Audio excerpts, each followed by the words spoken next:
Very much, Hercules. Good morning to everybody. Let's continue then our small tutorial on translating and combining logics.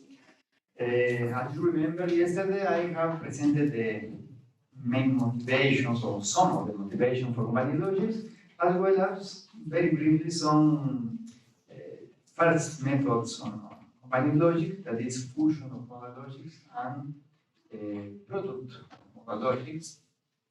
By the way, I say that these methods only work for modal logic, that's right, and in particular fusion only works for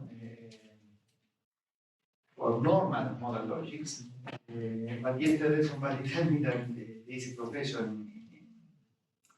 here in Brazil, Karina Arroyo, I know him because when he studied his PhD with Cristina Cernadas in Lisbon, I met her. He solved the problem, let's say, then she has extended the method of fusion to non-normal modal logic also. Then it's good news. And we know now that it's possible to extend fusion to non-normal modal logics. Okay, I will start today by showing the original method of Dov-Gabay, also devoted to modal logics, non-modal logics, the method of firing. That in our book we call firing by functions in order to differentiate to the more general method of firing, algebraic firing or categorical firing introduced by Cernadas, Amica Cristina Cernadas and Carlos Calero in 1999. Then let's start by describing the method, the original method of Gabay, introduced in 1996. The basic idea is what? You have two modal logics at 1 and 2. Each logic has its own box operator. It's just to simplify, consider only the box operator. But it's possible to consider also the diamond. And then you define the mixed language, okay? As we described briefly yesterday, just put together all the connectors and consider the mixed formulas, the easy process. And then each logic is characterized by the class M1 and M2 respectively of Kirke structures. Then you can extend to Kirke models and so on.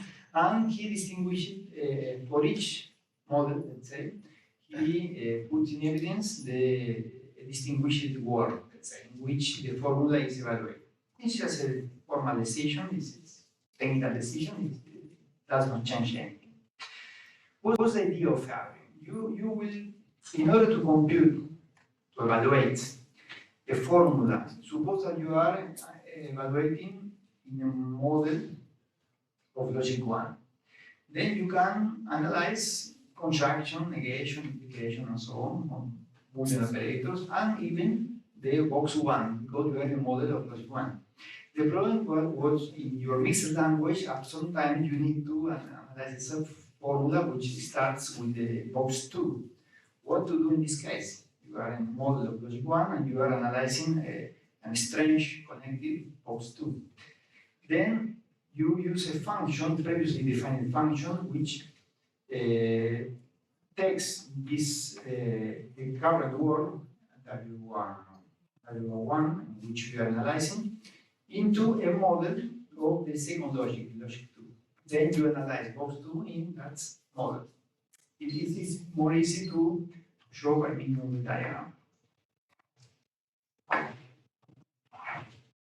don't know if I will show the diagram.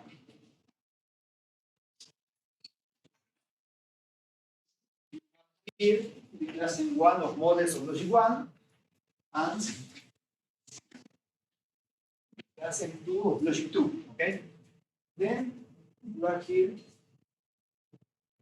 model 1, where M1 in 1.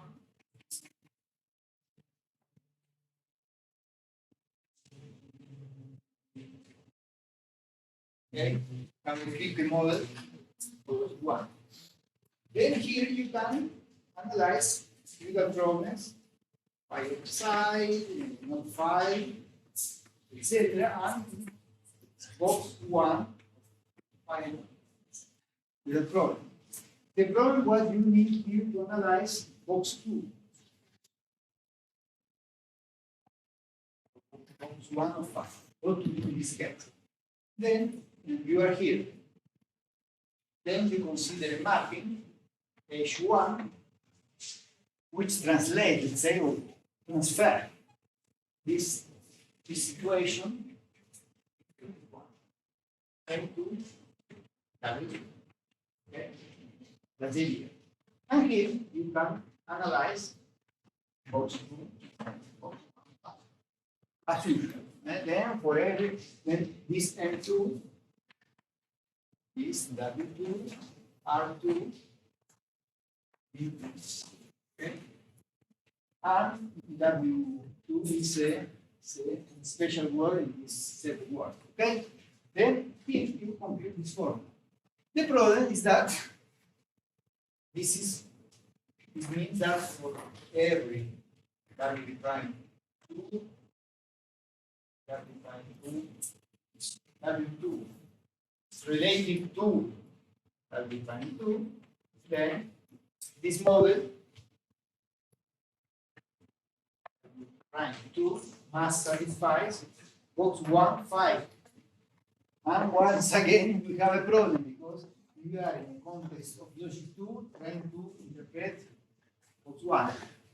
Then we have another mapping H2 that translates or transfers this into M prime 1, let's say W prime 1. And then here, this context, you interpret this form. And so on. You see, this is why the name is fibering. You are fibering the models, mixing the models. Okay? Then let's say the formal framework to analyze a mixed Y model formula is by means of this pair of mappings. See? You have H1 that translates every possible word of the class of models 1 into this pair of logic 2, and vice versa. You take any word, all the possible words for the class of models M2 into this pairs for logic 1. Then you have the warranty that you can analyze any mixed formula by using this pair of functions. Okay? Very simple idea. And that's example that I write. Okay? Then you use, if you are in model 1, let's say, analyzing box 1, no problem, you do as usual. But if it is a box 2, then you transfer this W into a word of the other logic, okay? And then you analyze as usual. Then let's say context to analyze formulas is given by these pairs and these pairs of functions and a pair given by a model of either logic 1 or logic 2 and a word of the corresponding model. Then validity is given by first is given in a given pair. Okay? Given a pair, you denote the validity of the formula into this pair if it holds for every pair MW for a model of L1 or L2 and so on. And by taking all the possible pairs, you obtain validity in the fibered modal logic. Okay? That's the idea. It's a semantical way to combine logics. Okay? You start from the models, okay, the models for logic 1, the models for logic 2, and then you fibered the class of models by using pairs of functions. This is why we call this technique fibering by functions. Okay? Okay. What about axiomatics of the resulting logic? How you axiomatize the resulting logic? Okay, you have only the semantics. Well, you can use the union of the schema actions, but sometimes it depends on the particular logic you are filing. Okay, depends on the particular modal logic you are combining. You need the addition of bridge principles. Okay, Doug Gabay has studied several interesting cases in his 2 papers about filing logics. He has studied continuous preservation, but it's not so automatic, let's say. You need to use some techniques, then let's say it has the same problems you want to see as a problem that it has fusion logics, okay? Then the axiomatization is not immediate. And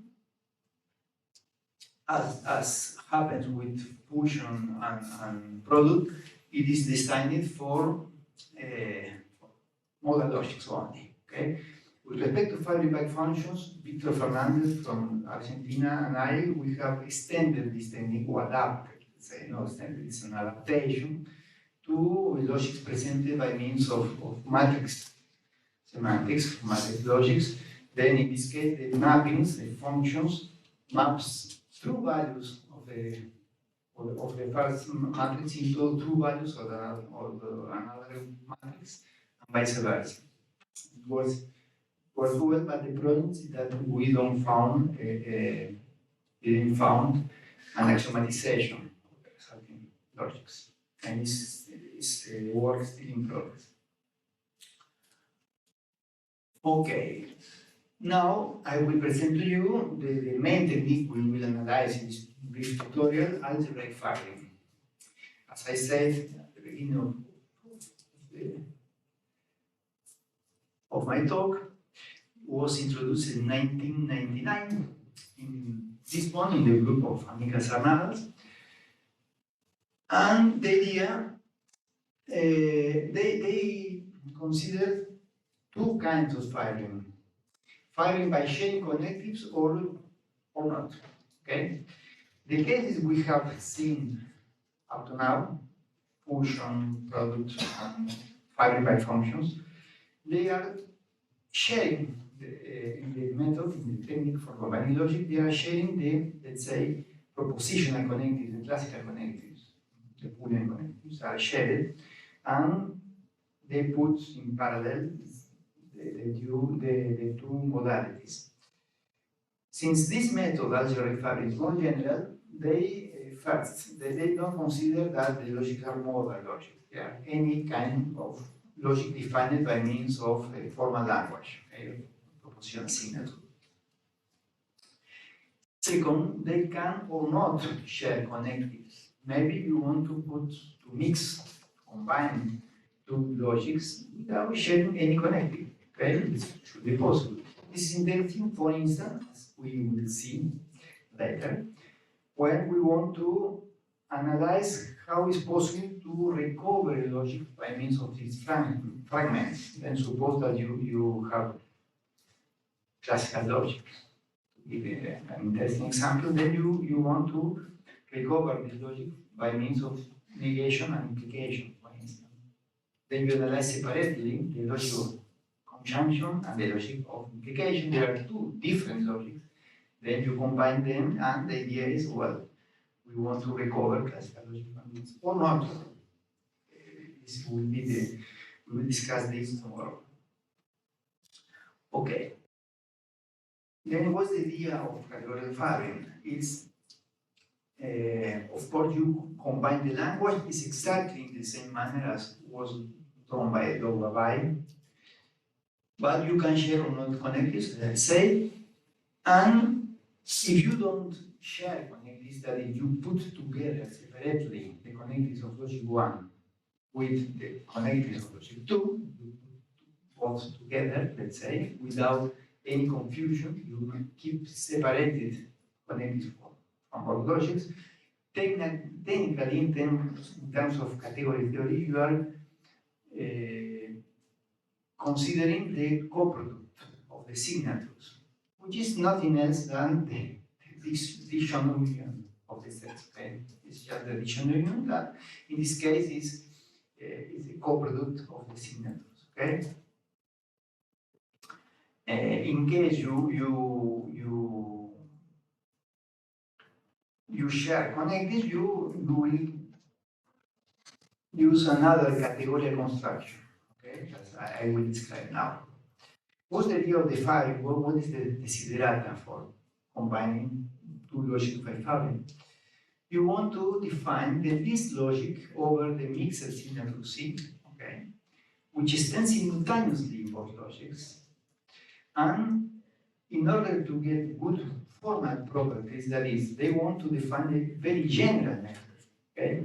Very general methods that not depend on the language of logic, it's not depends on being model or not, and so on. Then, in order to get an universal construction, they consider the coproduct of the logics in the category in which the both systems are represented. Okay, and this is another interesting point. It was mentioned several times in this tutorial. You can consider different categories of logic systems. Okay, then the idea is, well, I will combine two logics. Then we will start by representing both logics in the same category of logics. And this needs to be clear from the beginning. Okay? What is the logic? How you define the logic? It can be by means of Hilbert calculus, by means of second calculus, by means of semantic terms, just in terms of the consequence relation, that is, by means of the Polish school of philosophy of logic.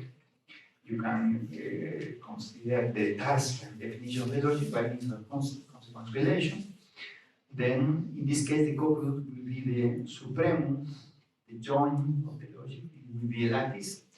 Then the coproduct will be the supremum of both logics. Then it depends on the category in which you are interpreting. And the results will be extremely different. This will be analyzed tomorrow.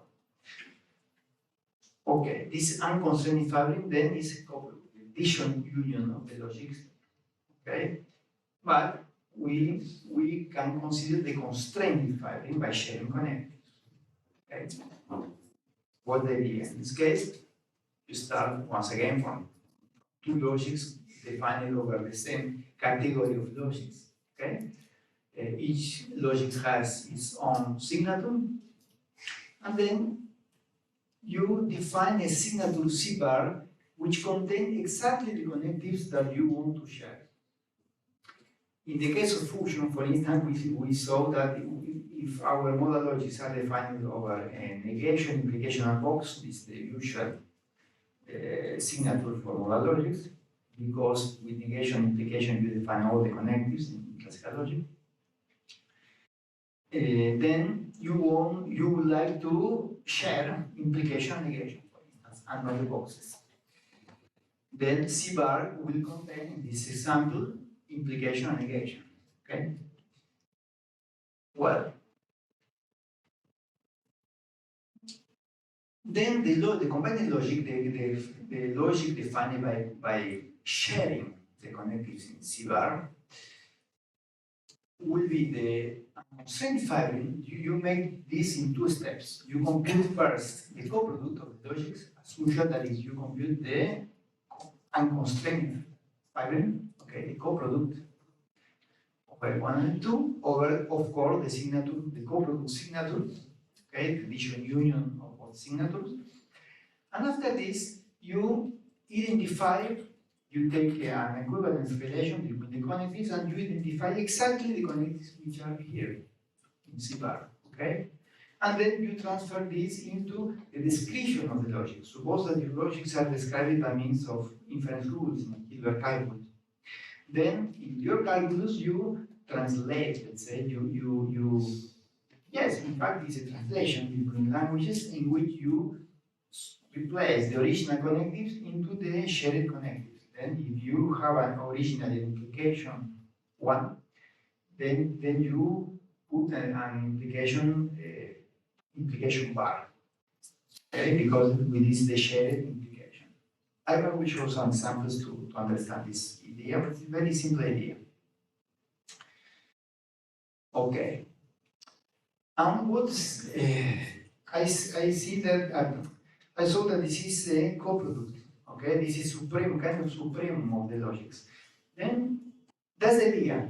The definition of Fabric would be the coproduct in the category of logics. But we will do in a different manner. We will show first the result of the operation. That is, I will define some logic obtained by two previous logics L1 and L2. I will say, well, I say that this is invariant. I will define this as being invariant. And we will prove after this that instead this is the coproduct of the logics. Okay? I will change the order of presentation. I will show first the result, and I will prove that this is in fact the intended object. Okay, then I will define, giving two propositional signatures. Well, propositional signatures, I think that I have not defined it yet, or maybe Erwin, I don't remember if he has defined it. It's a family of pairwise disjoint sets. Maybe some of the sets can be empty. In general, most of them are empty. And CI is the set of I-array connectives, okay? And then you stratify you classify your connectives into 0-array connectives, 1-array connectives, 2-array connectives, 3-array connectives, and so on. Okay? Just this.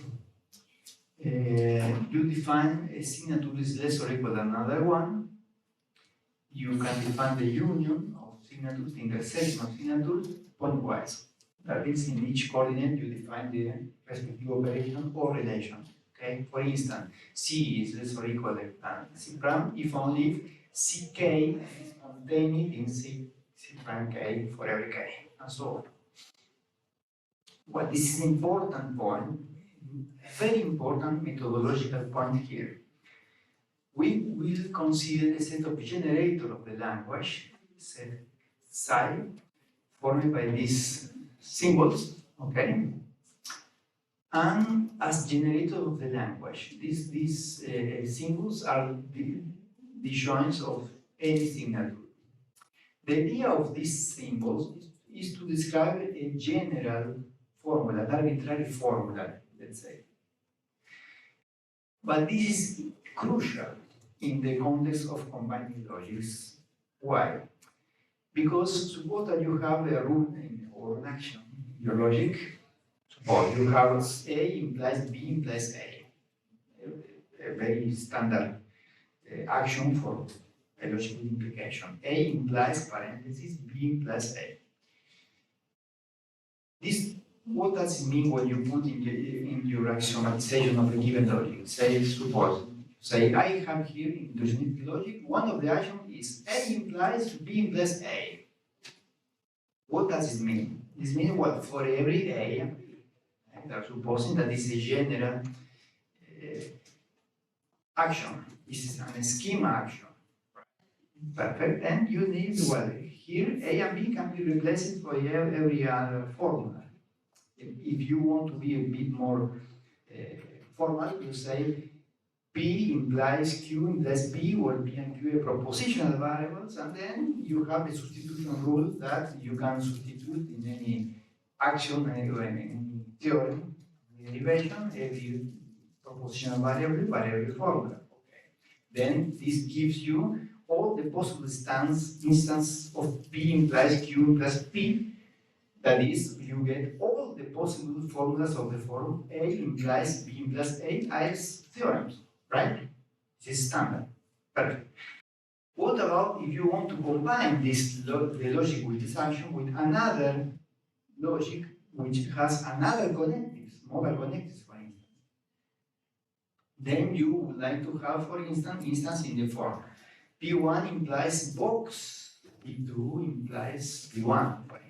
This is an instant that was not predicted in the original formulation. A implies B implies A in the formula in the original logic because there are no boxes in the original language. I will write here.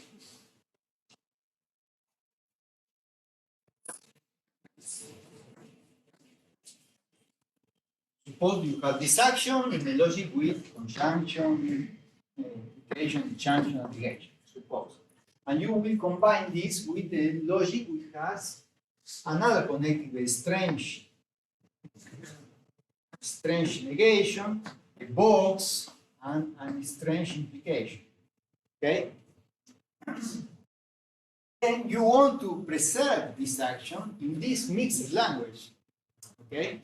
Then you will want to have things like P1 implies box,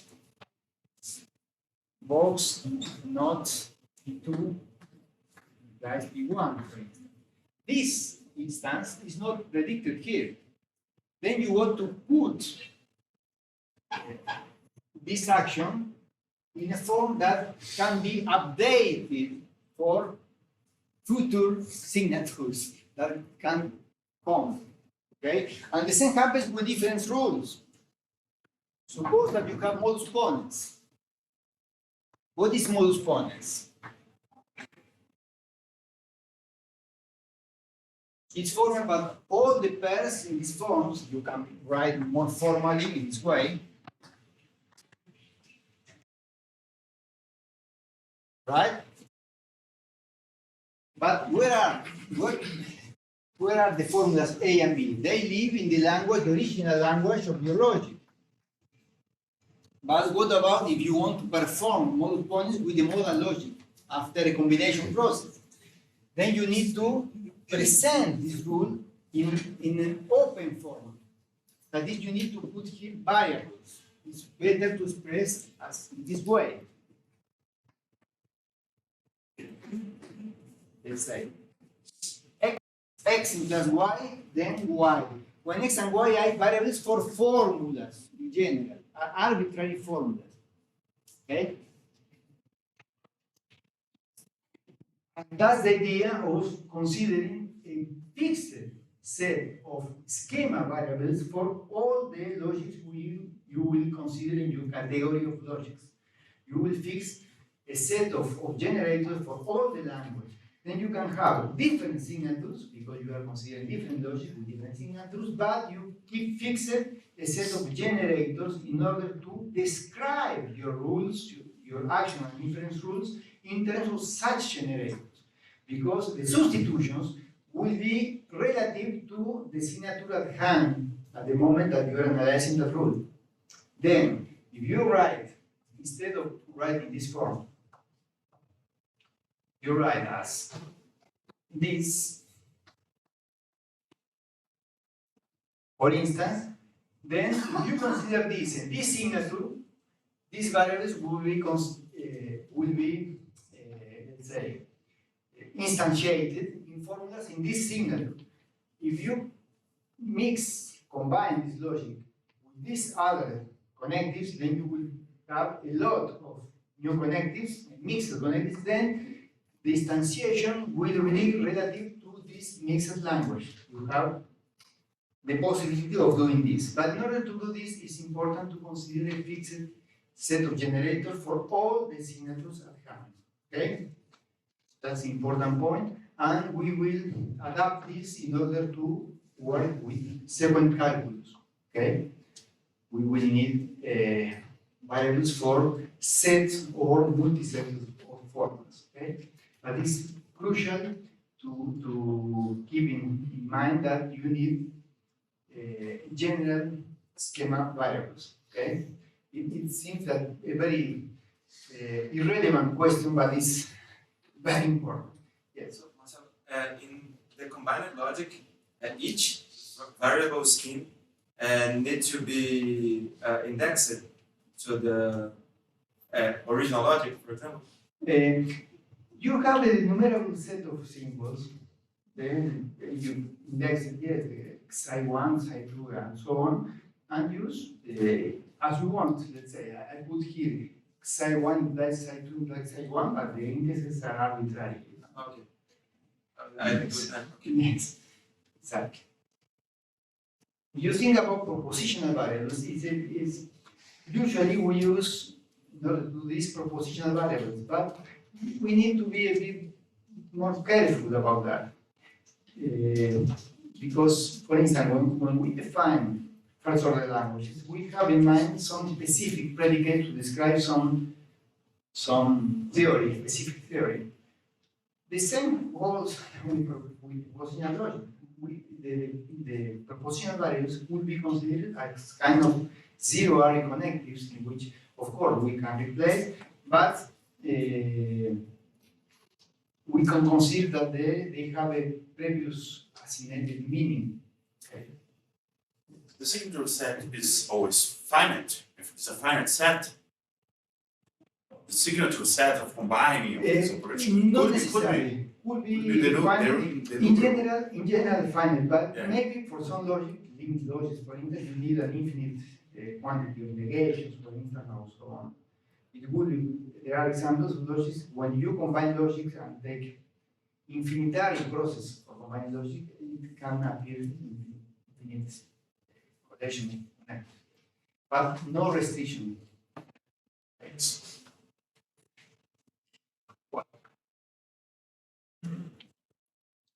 Then, once we formalize the signatures as this kind of objects, we define morphisms between signatures as this kind of morphisms Hercules has mentioned.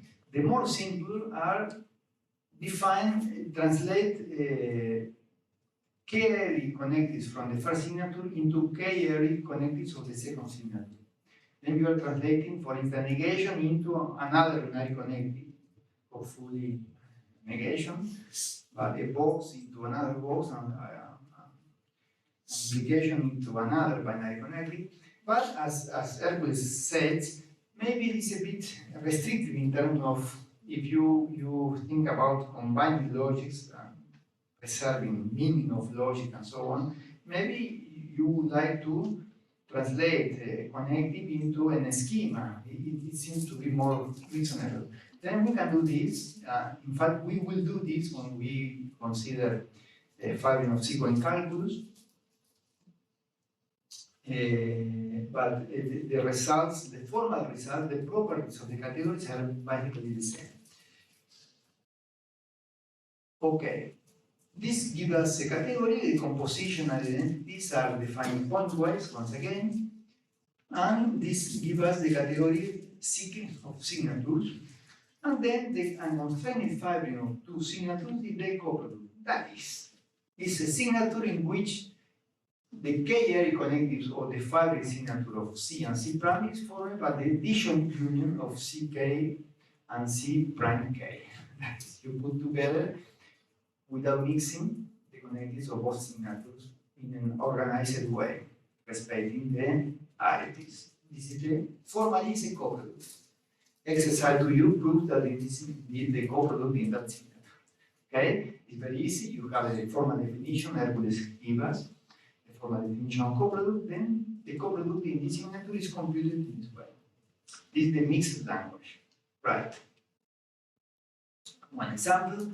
Suppose that you have a signature, negation, and consistency operators, and conjunction, disjunction, implication. This is a signature for L5s, for instance. You have unary connectives, two unary connectives, three binary connectives, and nothing more, nothing else. A signature for modal logic. You have two unary connectives, negation and box, and just implication. This is standard, as I said, standard signature for modal logics based on classical logic. You have here both, let's put all together just to simplify the visualization, okay? We have the signature for L5s, the signature for modal logics, and then we compute the coproduct. That is, we put all together without mixing. It's as we paint the connectives of signature 1 with color 1, and we paint the connectives of the another signature with color 2. Let's say just to visualize. Then we have this. We have the two implications, for instance, okay, and the another connective.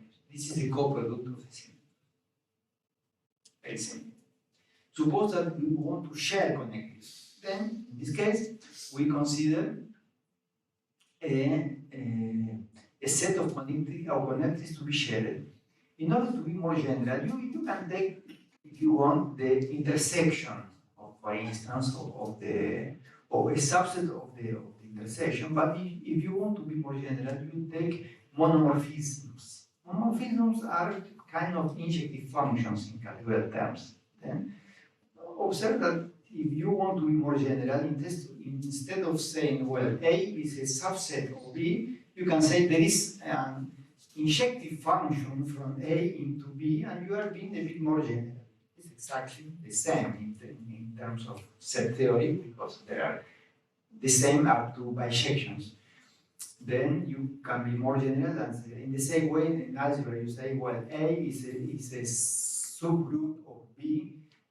It's not contained, but you can define a monomorphism, okay, an injective function, and you can translate, you can embed A into B. It's the same idea.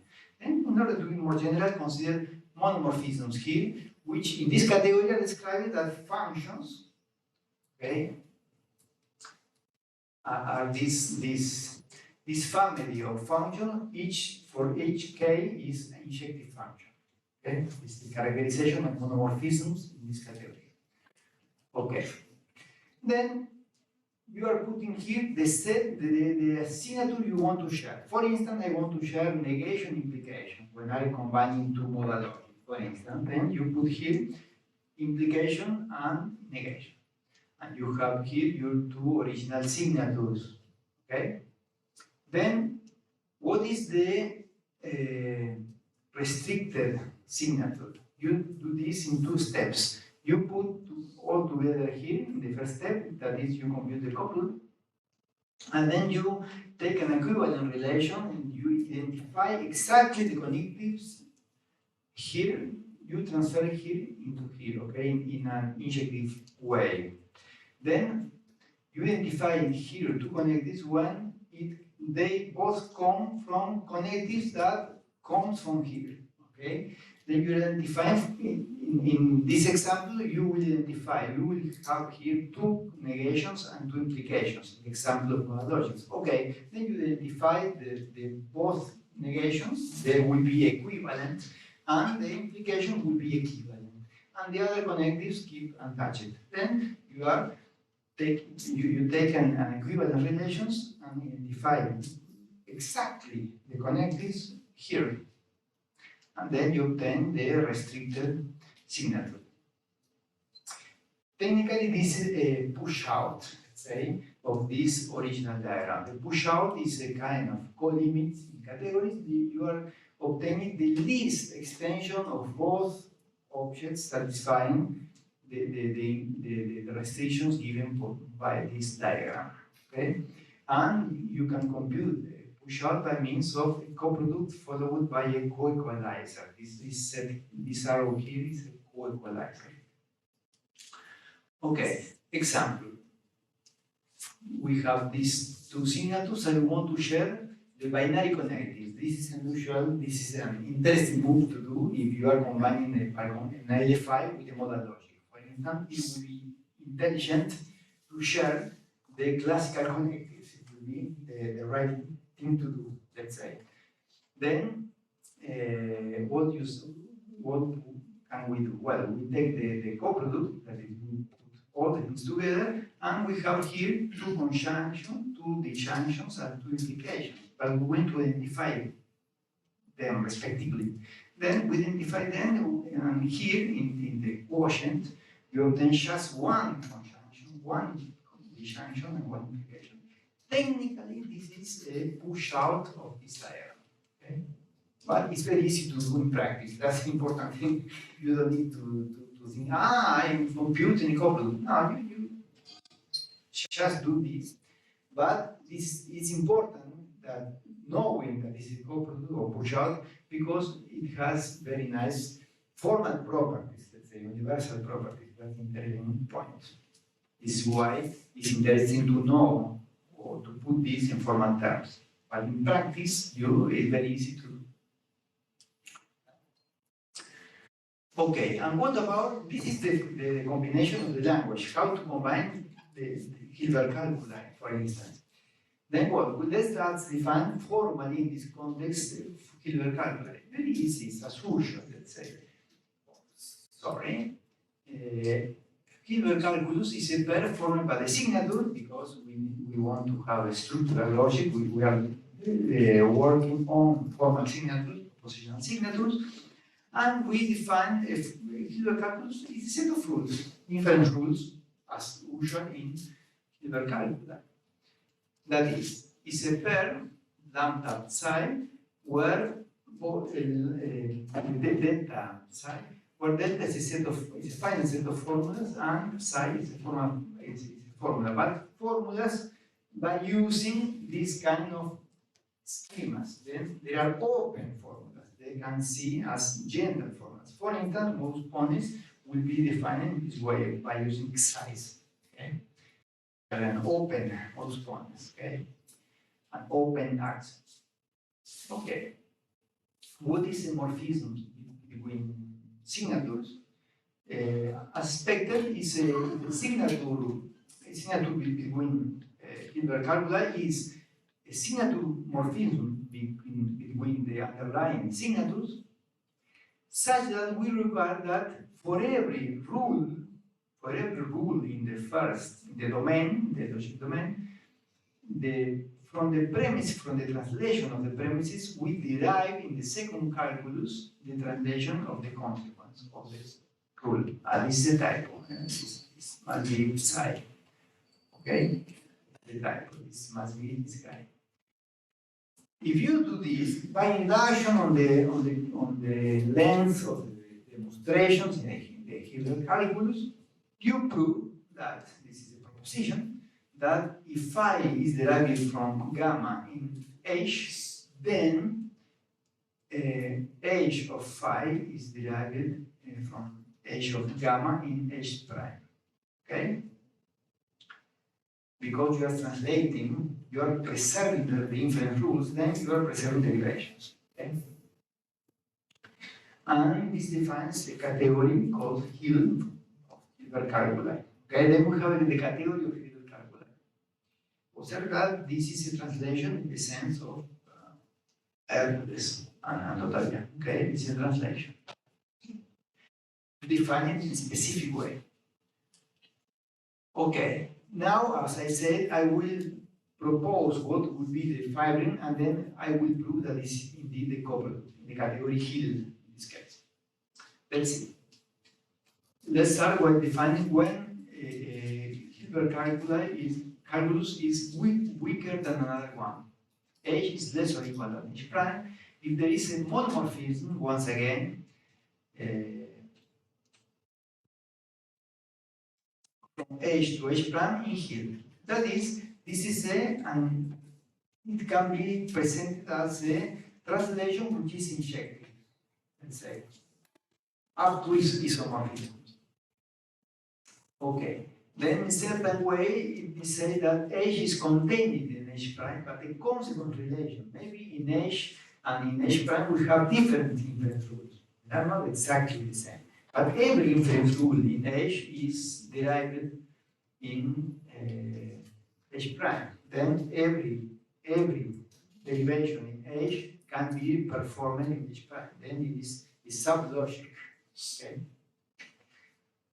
Well, then this is partial order, we define the unconstrained fibrine of H prime and H2 prime as in this way, we take the coproduct of the signatures, okay? And the rules, this is a Hilbert calculus, then it's a pair formed by a signature and a set of rules.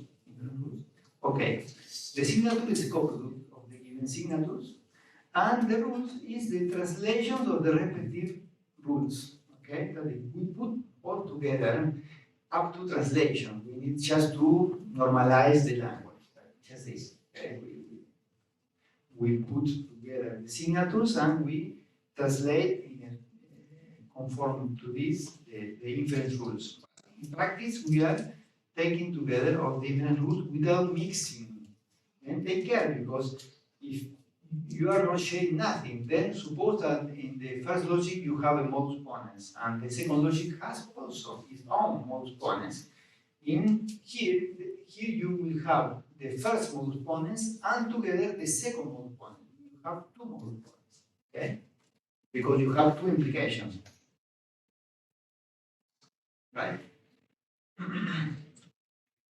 Okay, then you can prove, we will start from this, but I prefer to present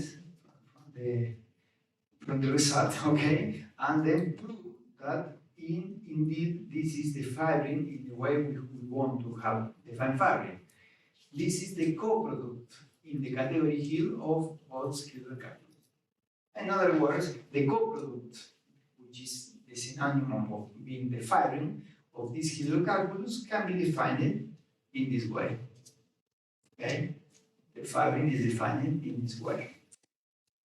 And it's interesting to know that this coproduct is instead the supremum of logics, okay, with respect to this inclusion-witness relation, okay? This is not interesting. This says that indeed the fibrin is the least logic which extends simultaneously both logics. That's the idea of fibrin according to Gabay. Okay? For example, suppose that we have a logic, an LFI and a modal logic, okay? The LFI contains, for instance, action CI of LFIs, which says that the inconsistency implies contradiction. Okay, it's an action, then it has no premises. And you have exponents also.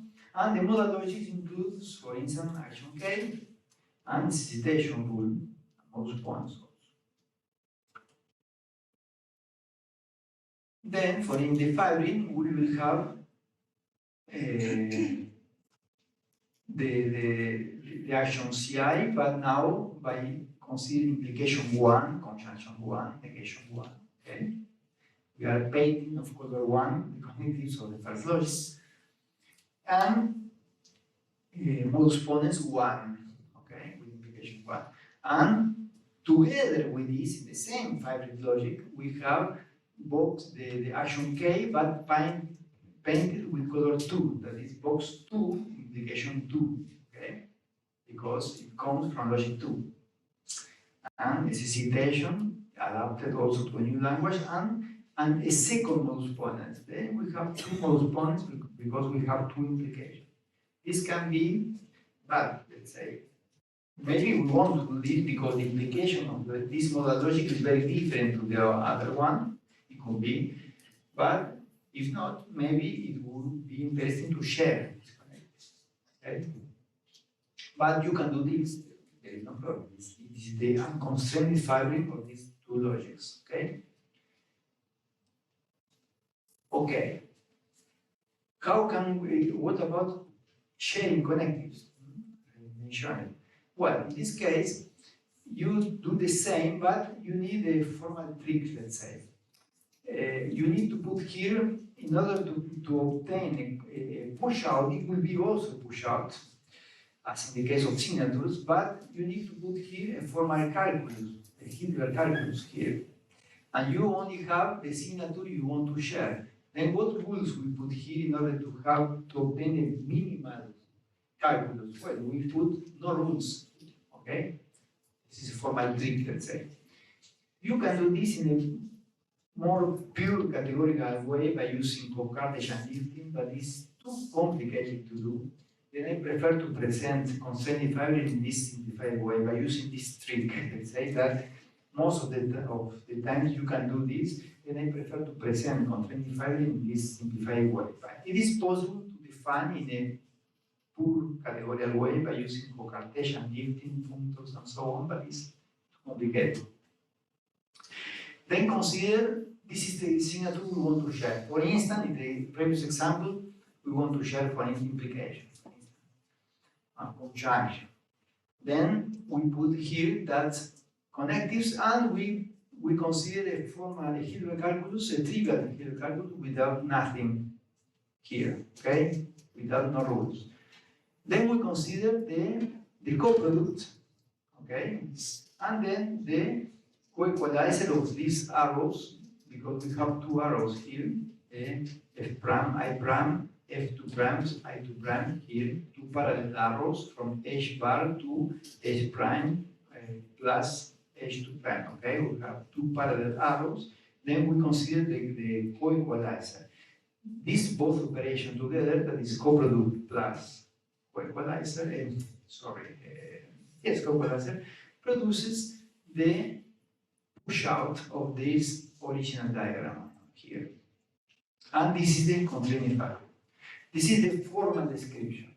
In terms of how to do it, it's extremely simple. Extremely simple. It's exactly consider this example, the previous example. The only way you need to do here is to suppose that you are identifying, for instance, a conjunction and an implication. Then, in the fabric, instead of putting one here, you delete the index and you consider just this preserved, of course, negation is preserved, but the implication, this implication, and this implication will be the same as here. Then you collapse into a single mode, okay? Just to accommodate the name of the connective. Then, for instance, suppose that we are sharing just implication. Okay, we have these two signatures, we consider the addition union, the coproduct, and then we identify both implications. Then we simplify the resulting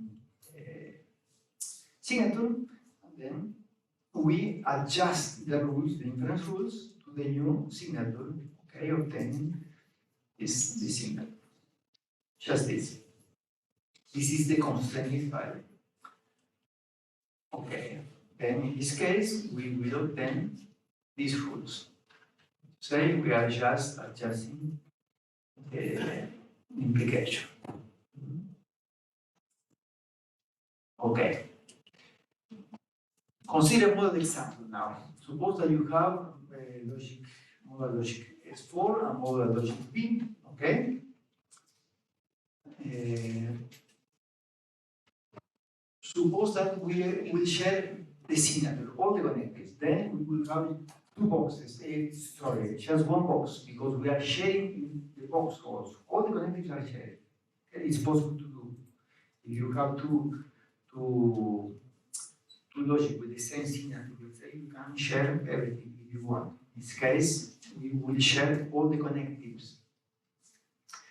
Then, for instance, we can infer by mixing the actions, the rules of both logics. We can start the derivation by taking a particular instance of action T from S4. Then we take a particular instance of action B instantiated with this formula, action T, okay? Then we take this instance implies possible and necessary possible, the same formula, this is action B. And then by modus ponens, we infer this as a theorem. This is a theorem of the mixed form logic S4 combined with B. But it's very easy to prove that this is exactly logic S5. Then we could say that S5 is obtained by the function of the fibrine of logic S5, S4, and B. It's very simple because this is why it was constructed. If you think a bit, how are constructed the standard model system by putting together actions, okay? Well, this a way to do this in formal terms is well, we are taking the fusion of these logics. Okay? We will take simpler modal logic and we increase or combine with another properties, obtaining more complex modal logics. Okay? But of course, maybe you cannot, or not interested, you are not interested in identifiable boxes. Then for instance, you are interested in combining S4 and B without sharing the connectivity. Then you want to have two boxes. One box is S4 and the other is B. Okay? Then don't share box and define a bimodal logics. Okay? Bimodal logic. Then you consider S4 the signature with box prime and logic B with a box 2 prime, you share just the classical part, implication and negation, okay? And then you can derive these kind of things. For instance, you take the same example, but with two different boxes here. Okay? Then this is an action or a theorem of the combined logic, but the other symmetric formula in which you exchange box 2 prime with box prime is not a theorem. Okay? Then this is genuinely a bimodal. The calculus is no longer S5. Okay? Maybe it could be more interesting doing this than mixing logic, because we will obtain that we know that we will obtain S, of course, S5 is formed by S4 plus P. This plus is exactly this fusion firing. Okay? Then in this case, you can obtain more interesting modal logics or logic in general by sharing just some connectives and others not. Okay. This concerns about syntactical firing, let's say.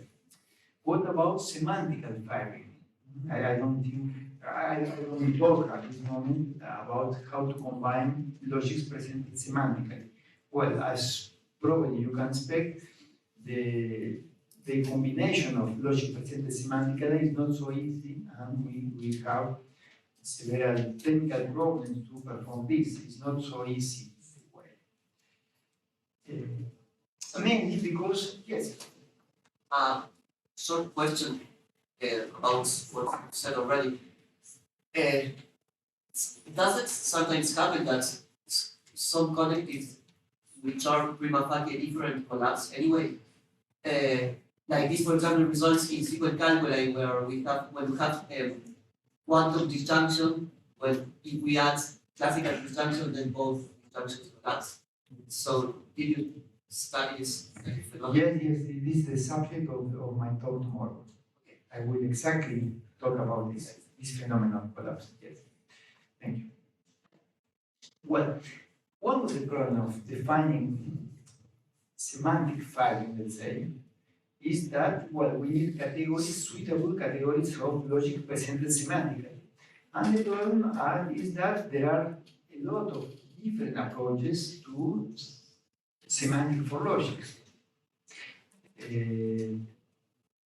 The main one, or the more traditional one, is by means of algebraic semantics, which is given by a ordered algebra. Then you can characterize a logic by means of a class of ordered algebras. For instance, classical logic is characterized by means of the class of all the Boolean algebras.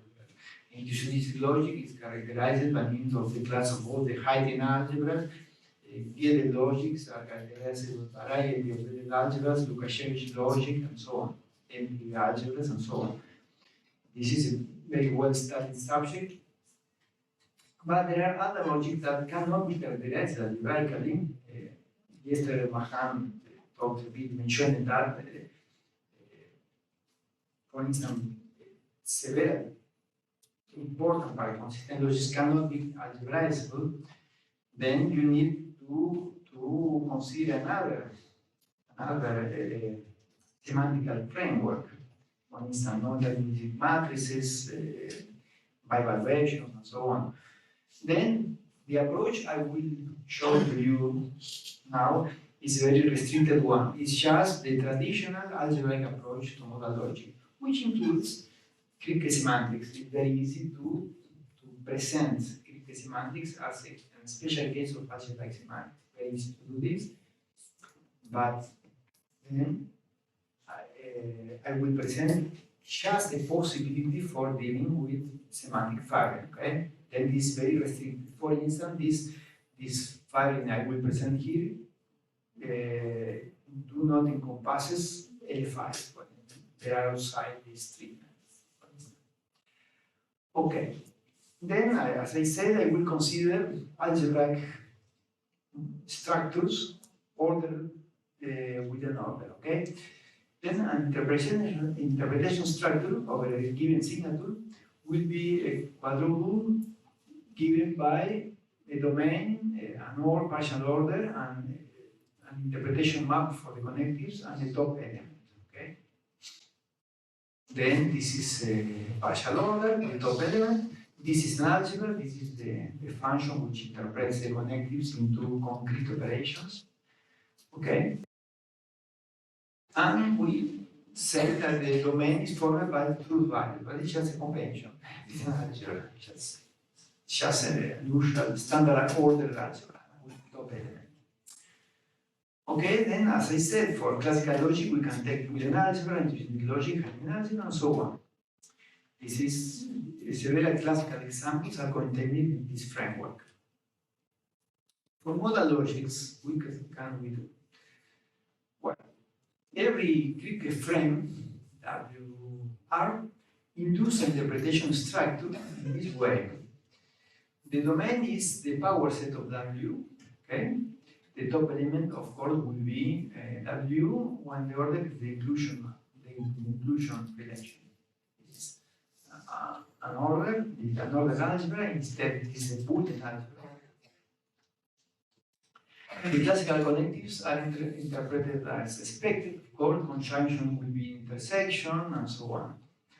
And the box operator will be an operator, an unary operator, with for every subset B of W, it takes this set, okay, in which we are using the accessibility relation of the original frame, okay. This is very easy to do this, and very easy to prove that it works. It's exactly the semantic we do with Kripke models, just presented in an algebraic way, okay. Or you can consider from the beginning, start with Boolean algebra with operators, and then consider for citation and unary operator in a given Boolean algebra and satisfying these properties. It's the same. Okay, then modal logics can be presented semantically in this by means of interpretation structures. Well, then we interpret the formulas as expected, as done in algebraic settings. We need an assignment to interpret the variables. Recall that for our formulas are schematic. Then we have these schema variables we need to interpret. Concrete formula with concrete value. Then we interpret these schema variables with concrete elements by means of an assignment. And then we define a notation map inductively by recursion on the structure of the formula. We use this for the propositional, for the atomic schema formulas, and then for complex formula we compute the corresponding operator, and intuitively we compute over the subformulas. Observe that this is true functional by definition. Then all the logic we cannot be characterized by means of true functional semantics are outside this environment. Okay, AFIs in particular, Lacoste logic, for instance, cannot be interpreted in this way. But we have a framework to do this, but it's another history. This is the more standard semantics we have found. Then an interpretation system will be formally formed by the signature, because interpretation system for logic presented over that signature, okay, and a class of interpretation structures. For instance, for classical logic, we will take here the class of all the Boolean algebras.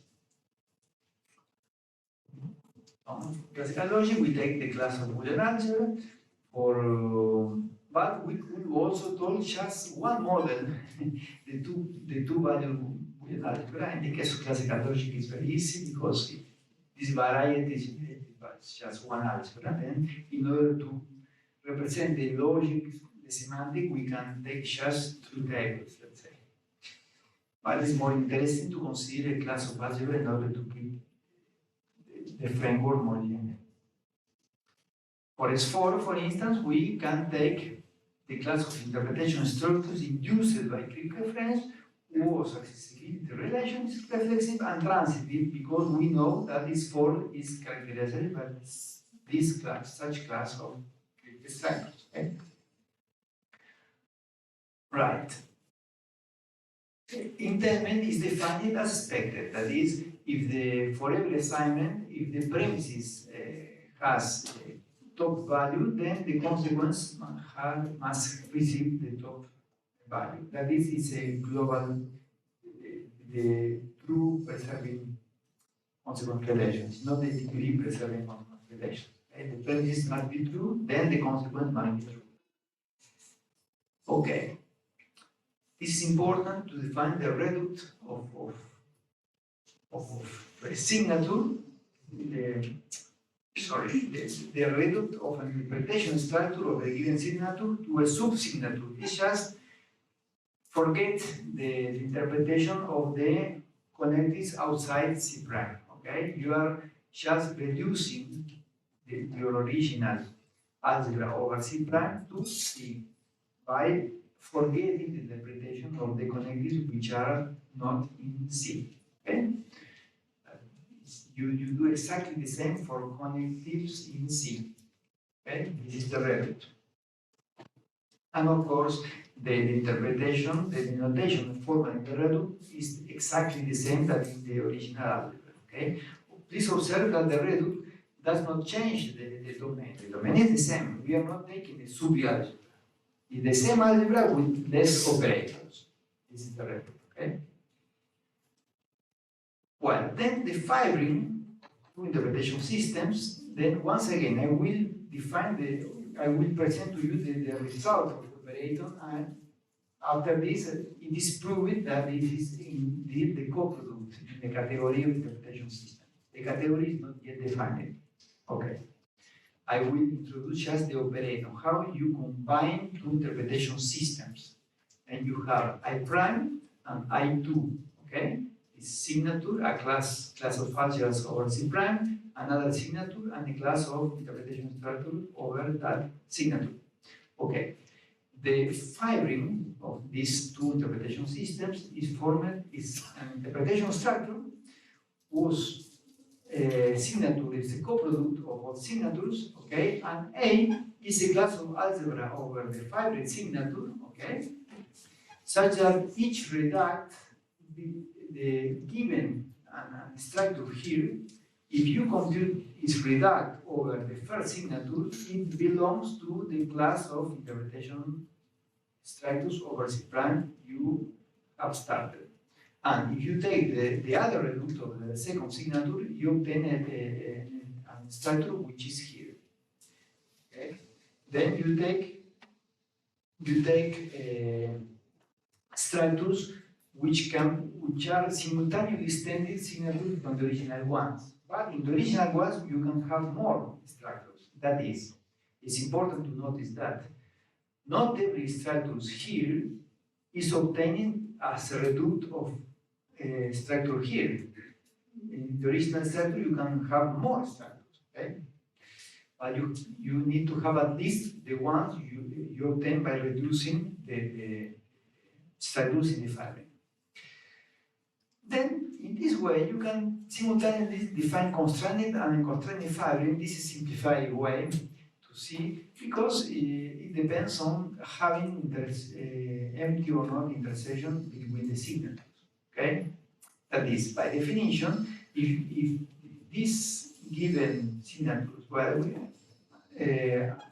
this will be C prime and C2 prime. Okay? If you have given this interpretation system, if you have an intersection between the operators, okay, between the symbols instead of the signature, then by definition, because of this interpretation must be the same. Okay, then you are defining simultaneously constrained and unconstrained firing of interpretation structure. Okay?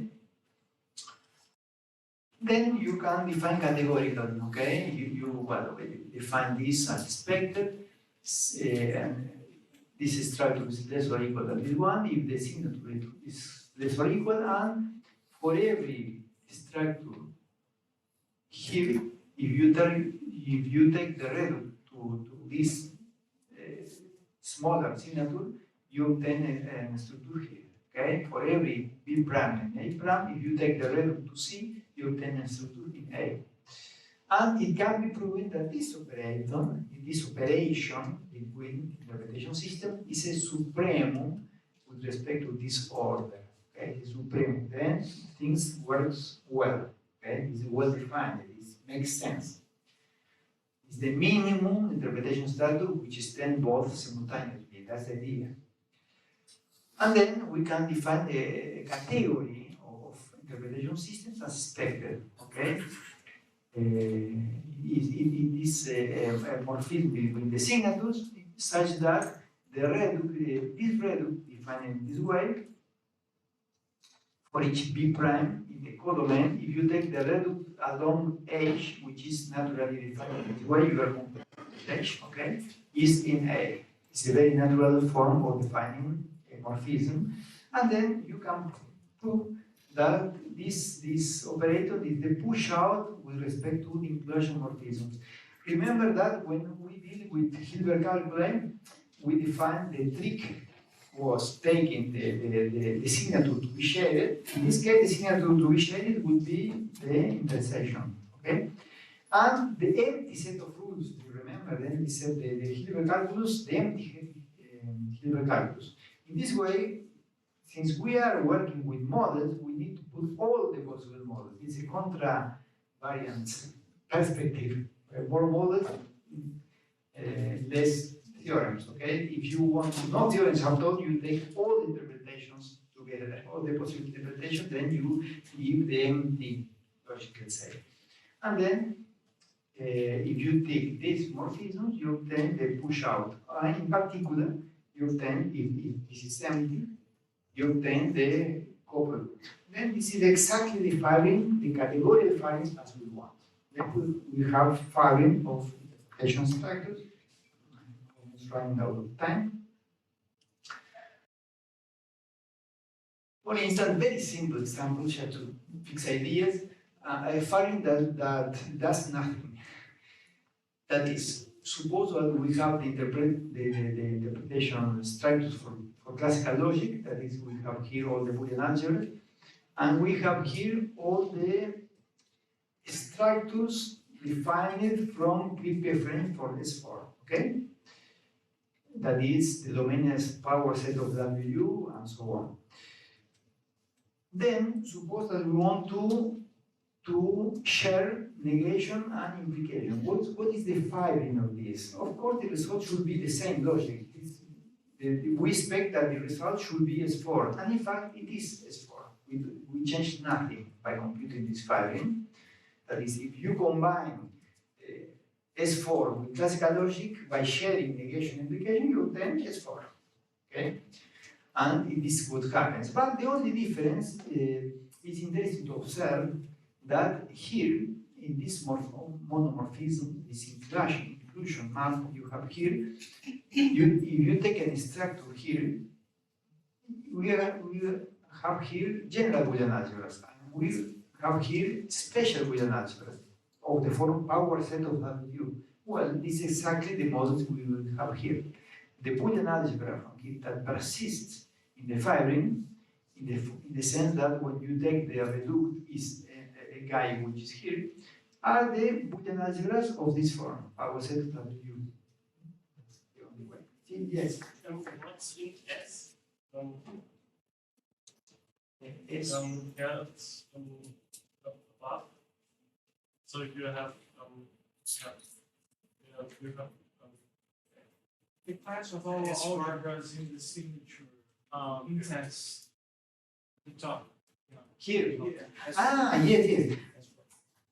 You need to put here something that always you get a morphism here.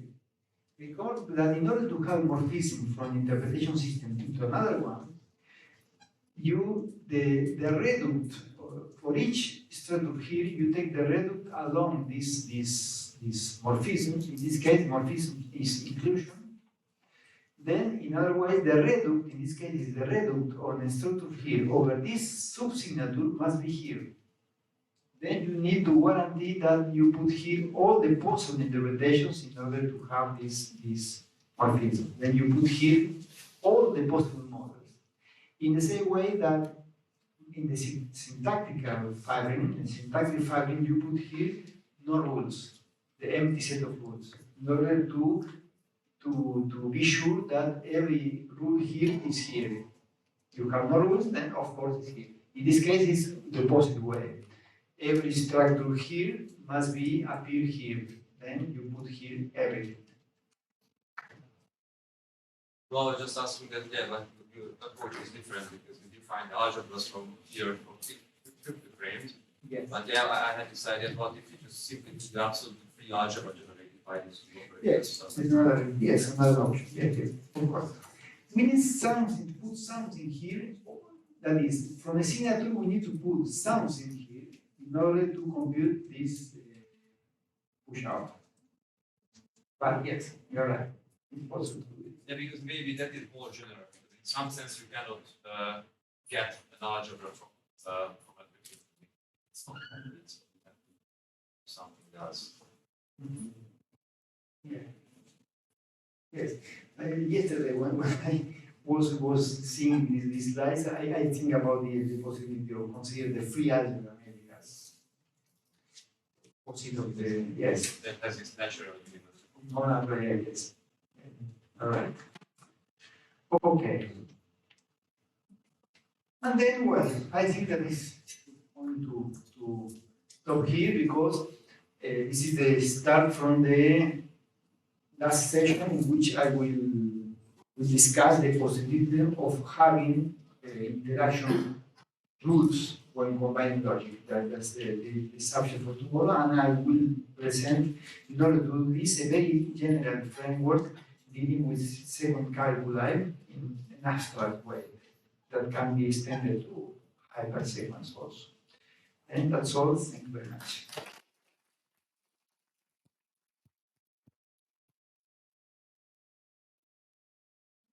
Units for some questions. Thanks for a very inspiring presentation and deep work. I have two questions and a comment.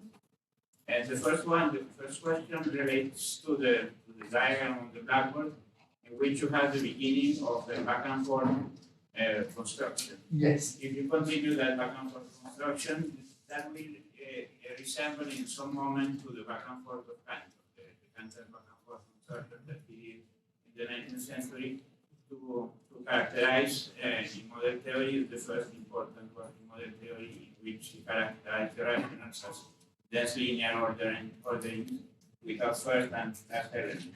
So this back and forth, it was also used afterwards in Frey's work and by Lindström to characterize logic. So my first question is there or have we thought about that, or would it be natural to think that as a back and forth in more general terms? Second question has to do with this firing. It seems very natural that beyond the firing there is a shift or many shifts. So are they there or will be there? And the comment is about the importance of the generators that you stressed. And that's very important, I think, also. And Grothendieck invented generators in the famous paper on Toku, where he invented Abelian categories. And he showed that in Abelian categories with no generators, you can construct very natural logical theories. There was a beautiful poster here in this conference by Thiago Alexander, where he showed how cohomological theories are related to logic in a sense.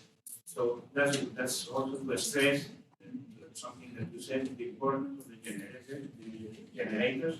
That comes also from very important mathematical things in Grothendieck's work. Thank you very much.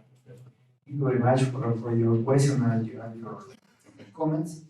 Concerning the first question about the similarities, let's say, with back and forth, yeah, you are absolutely right. This resembles absolutely the construction of back and forth. But I think that in this case is a more simple situation. You are just trying to connect two classes of models, let's say. You have M1 and M2, and you want to interpret in M1 something which belongs to M2, some symbol that just M2 know how to do it. Then you transfer the problem to M2. Right, let's go to M2 and compute this. M2 continues the process. Then when M2 found something that only M1 know how to do, then it transfers to M1 and M1 continues the task. But it's just a kind of interconnection of tasks, let's say. Two operators working in parallel and then are interconnected. It's a very simple idea, more computational, let's say. But yes, of course, it resembles back and forth. Concerning the second point, it's a very important one. With Walter Ranieri, we introduced it it was our first work in combining logics before no Amica Sanals on shapes of logics.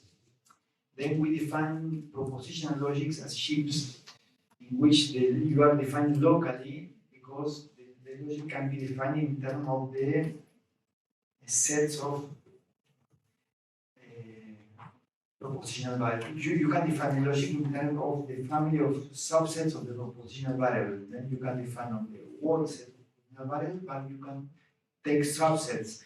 Then you get local versions of your logics. Then in this way, we found some interesting constructions related to shapes. But concerning the combination of logic by means of shapes, as you have suggested, this idea was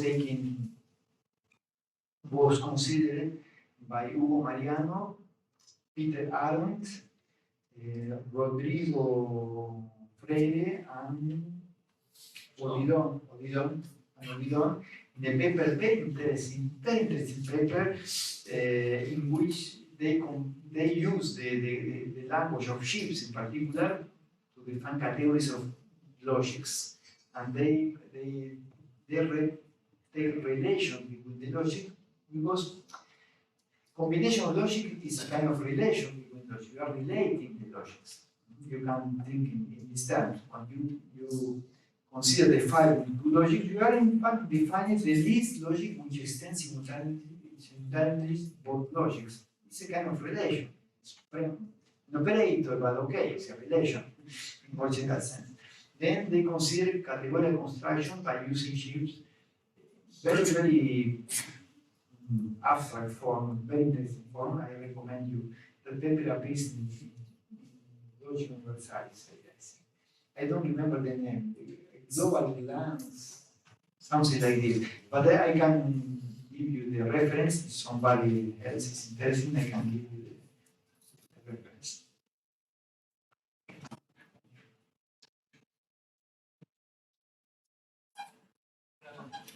And do you think that your approach can also have some connections with the Cyril Spulson's approach using modular chemistries about logic?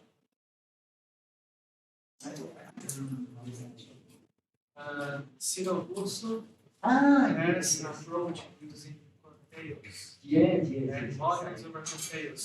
Exactly. Yes. Yes, it's a different approach. Ciro Russo is more interested in analyzing the consequences of the logics, in which he considers the kind of the consequence operator as being algebra. In some sense, he used the algebraic structure for this, and in particular context theory. But it's a different approach, I would say. Very interesting one. So, have no connection with this. No.